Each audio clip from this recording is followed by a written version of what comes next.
là tuôn trùng chưa 22.22 là 9mm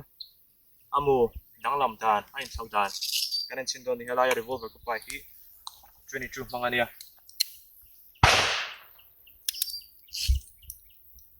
hey mình khi amu mana anh à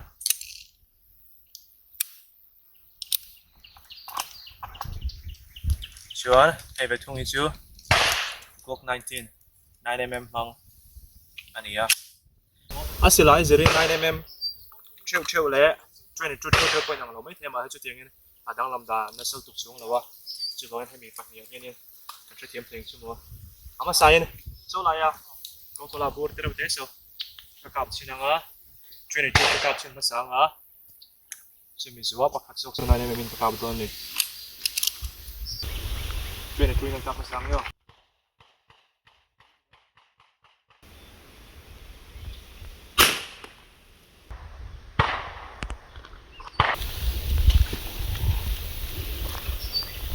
chuyện này chú cả phố hi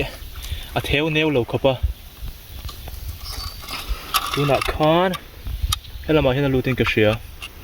chuyện hay à rồi chuyện đó làm sao hay là hi à rồi đặt chuộc phải à chú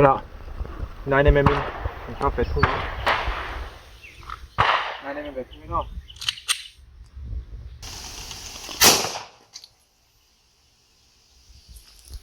về này xin nào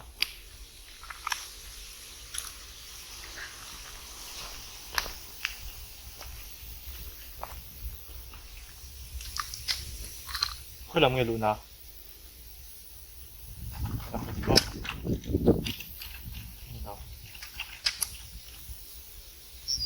Có Inthlauh lô về đang làm nào ship về.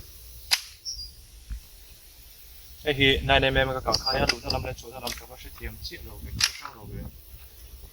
Cái làm cái lùn này cái ring á, cái làm cái chuột na.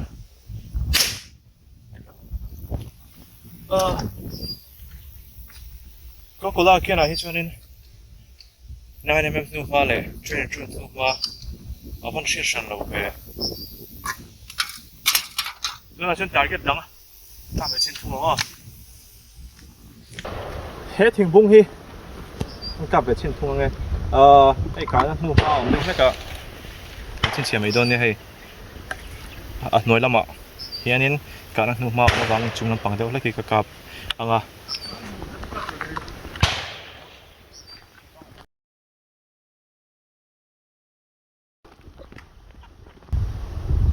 bên này chui cái cam nó lên nhau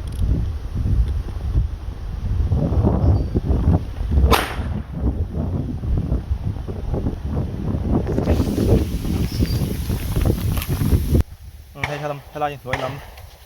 anh cả nó hòm là kha anh đi ta á chuyện của nó cái máy nó cả thà nó chui hay là hiện nhiều khu alo thuốc vắt lầu ắt lăng lầu á thêm không bị ấm chung bị không Inthlauh là wa chuyện chuyện này đây mình Inthlauh em cái này xin không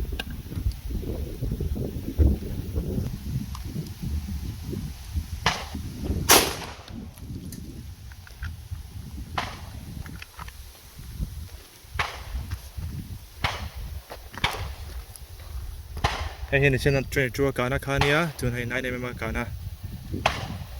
này mình chưa Inthlauh chiang ani alu na nu ma po hi nai nem chu lian zo ka amu lian zok na chu ka chu chiang sa chu nai nem chu tlanga chu na chu atlang zo lo hai toi te ba kal zuk lut thei lo